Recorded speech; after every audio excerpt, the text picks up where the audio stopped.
మనకెప్పుడు ఏ కష్టం వస్తుందా దాన్ని చూసి ఎంజాయ్ చేద్దామని ఎదురు చూసేవాళ్ళు చాలామందే ఉంటారు. కానీ విచిత్రం ఏంటంటే వాళ్ళే మన దగ్గరకొచ్చి భుజం మీద చెయ్యేసి "నీకేదైనా ప్రాబ్లమ్ ఉందా? ఎందుకిలా ఉన్నావు నువ్వు? ఏంటో చెప్పు నేను దాన్ని సాల్వ్ చేస్తాను" అని చెప్పేసి అడుగుతుంటారు. కానీ ఇన్నర్ ఫీలింగ్ ఏంటంటే వీడికి ఇలాగే అవ్వాలి, వీడి సీక్రెట్స్ అన్నీ తెలుసుకోవాలి అని చెప్పి ఎంజాయ్ చేస్తూ ఉంటుందనమాట లోపల మనసనేది. సో, మనకేదైనా కష్టం వచ్చినప్పుడు అన్నీ అందరికీ షేర్ చేయకూడదండి. ఎవరితో చెప్పాలో వాళ్ళతోనే చెప్పాలి.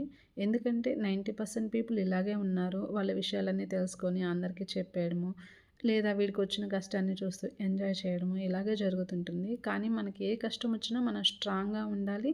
కుదిరితే దాన్ని మనమే సాల్వ్ చేసుకోవాలి. లేదంటే మన ఇంట్లో వాళ్ళకి చెప్పి వాళ్ళ హెల్ప్ తీసుకొని సాల్వ్ చేసుకోగలగాలి. ఎందుకంటే ఒక పేరెంట్స్ మాత్రమే మన బాధల్ని అర్థం చేసుకోగలరు. వేరే వాళ్ళకి చెప్పి వాళ్ళ ముందు మనల్ని చులకన చేయరనమాట. మనం ఎప్పుడు హ్యాపీగా ఉండాలని కోరుకునేది వాళ్ళొక్కరే అండి. ఎప్పుడైనా ఫ్యామిలీ మెంబర్సే ప్రయారిటీ. తర్వాత ఎవరైనా. మీరేమంటారు? కామెంట్ చేయండి.